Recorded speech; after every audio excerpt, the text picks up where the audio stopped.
Alrighty, guys, welcome to TEW 2016 WWE 2007 Episode 4. This is Monday Night Raw. And don't worry about Stan and Colt Cabana. These guys are just extras that have our developmental from OVW.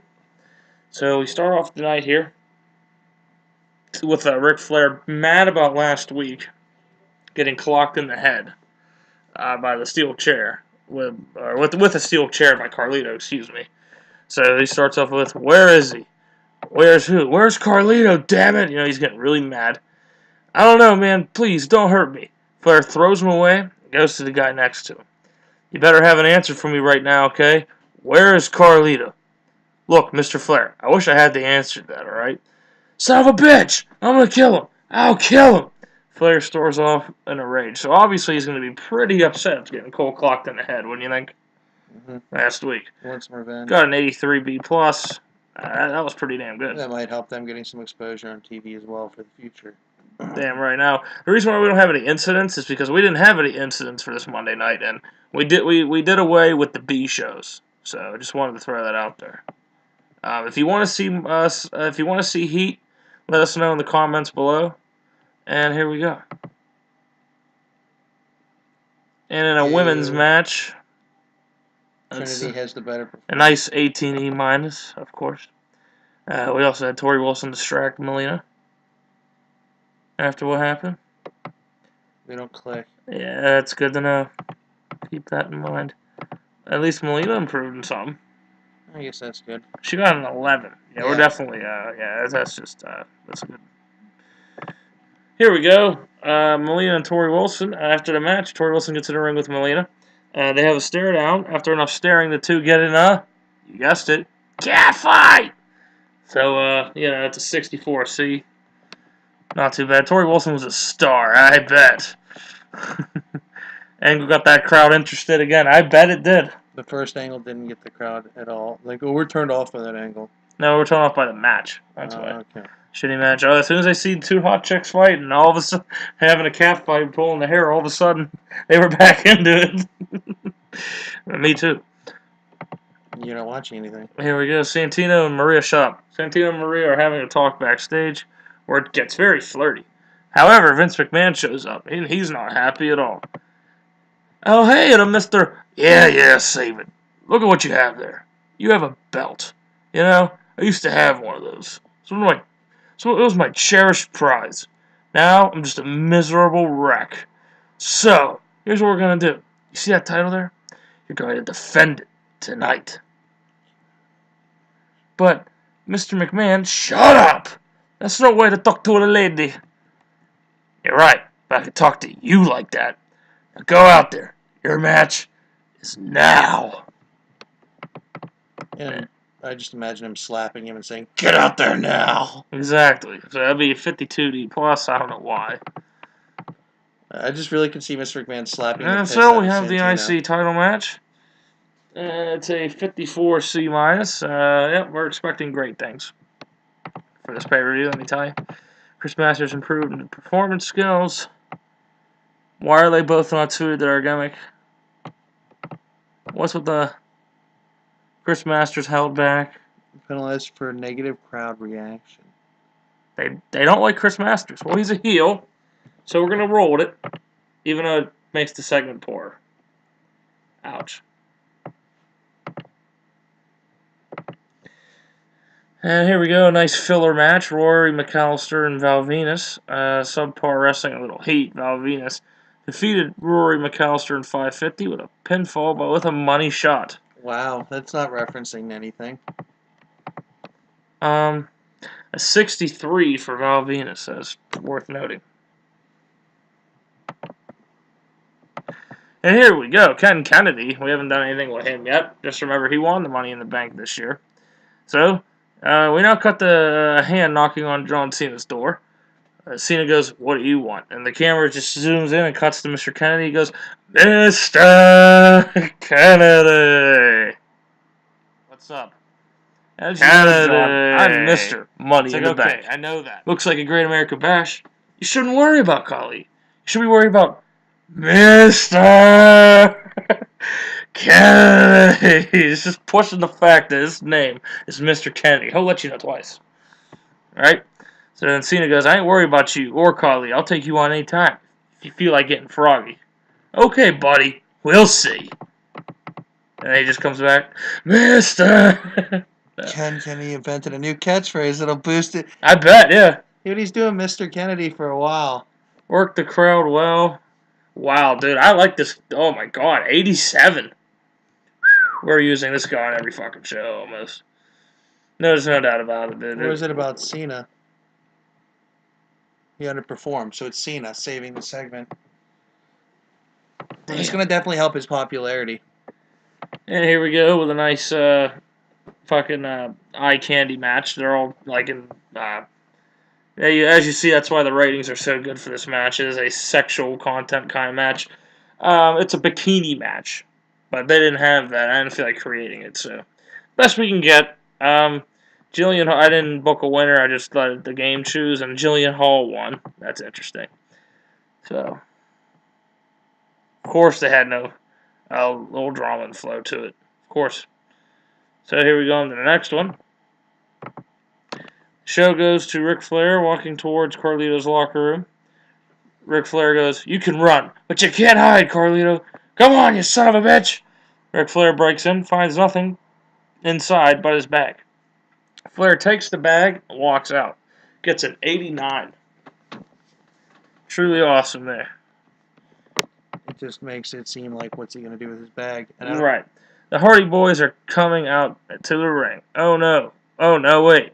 Actually, it's the world's greatest tag team doing their best impersonation of the team. Shelton is acting as Jeff. Charlie Haas is Matt. So that is what we're having, an entrance of them acting like the Hardys. And they have a match acting as the Hardys. Yes, we called them they're called the world's greatest Hardys tonight. Because, jokes. Shelton Benjamin and Charlie Haas defeating two jobbers, as you see here.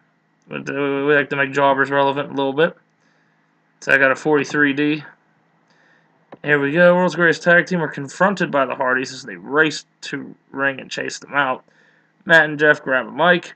You think you're funny. First you whine, then you do this. We knew you were just two phonies all along. At the Great American Bash, we will make you guys look like idiots when we're done with you. We're going to make you pay for humiliating the Hardy name. You call yourselves the world's greatest tag team, and start acting like it by being yourselves. You better watch your back. Obviously, this really upsetted the Hardys.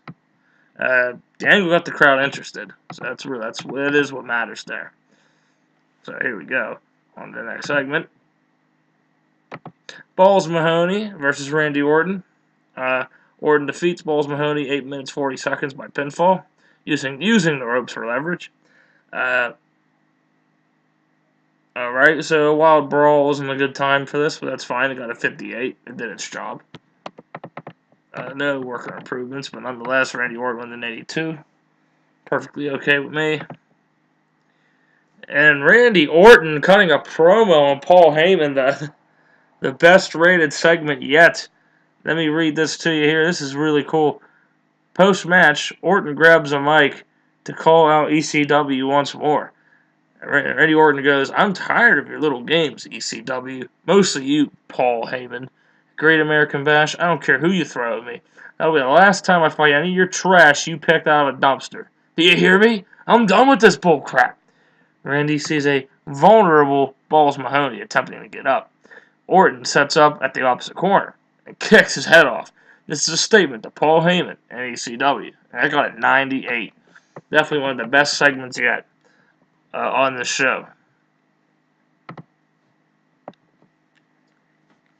And here we go, freestyle segment. This is hyping up a Fatal 4-Way match for the WWE title tonight. John Cena, Great Khali, Umaga, and Big Show. Vince McMahon trying to make a statement here, and that got a 78B for a hype angle. That is pretty good. And we have Carlito. We see him go into his locker room. He sits there for a moment. Then when he looks for his bag, he notices it's gone. Carlito is pissed, and he walks off looking for it. And I believe this is the last segment for this rivalry. So next week you're going to see that more unfold. Basically, when you envision Carlito coming back, his clothes are going to be dirty. You know what I mean? He's not going to have any new clothes to change into for the next Or show. stuff that's not his. Yeah, he's going to have stuff that's not his. He's practically had to break crimes just to fucking, Yeah. See, that's the thing, though. Ric Flair is trying to teach him a lesson of respect, so he takes his stuff. What, he's going to make Carlito ask nicely for it back? That's the funny part about that, if you think about it. Like, it's going to be really funny. I have some ideas for this, so it's going to be really funny here. And on to the next segment. All right, a nice 73B minus main event, not bad. John Cena with a 91 this week. Big Show was tired at the end. Match suffered, not enough selling shown. Well, as you see why, Great Khali, Umaga, and Big Show. Probably not a lot of selling shown, huh? No, because they're big dudes. They're not going to sell as much as you think.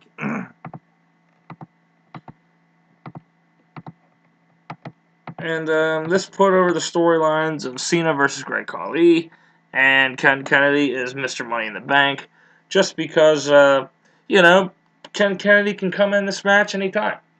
After everything's said and done, Cena's going to be beat up after battling these big dudes. He might try. He might try to, to do a cash-in right now. Who knows? Match suffered not selling show. Any improvements? None. John Cena was penalized for inconsistency. Of course he is. And here we go for the main event segment. Is an 83B+. Match ends with too many interferences, and the ref just calls it off. Ken Kennedy's music hits, and he runs down with the briefcase and attempts to cash in. Before it becomes official, Bobby Lashley destroys Kennedy before it can happen. Shane, Umaga, and Khali are on top of the ramp, mad and upset. So, yeah, we had Shane McMahon come down, attack John Cena, since he's behind Umaga and Khali. Since Umaga's in the match, Bobby Lashley's looking to keep the rivalry going with Umaga.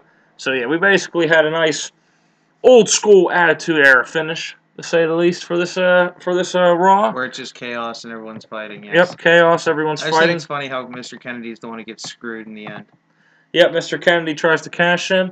He's probably going to fail about 100 times, like usual. But then it makes him look strong because he's not losing his title opportunity. Nope. He still has that briefcase. He still has. He's not ready. It's just he got a clothesline right before he was about to cash it in.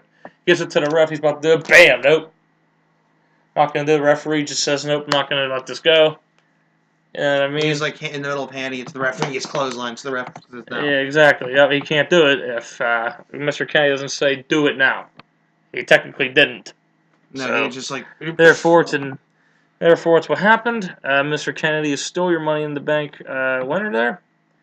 He has a title opportunity at any of the World Championships or minor titles. Doesn't matter what. Obviously, who the hell wants to go for the Intercontinental title when you can be the man on the show?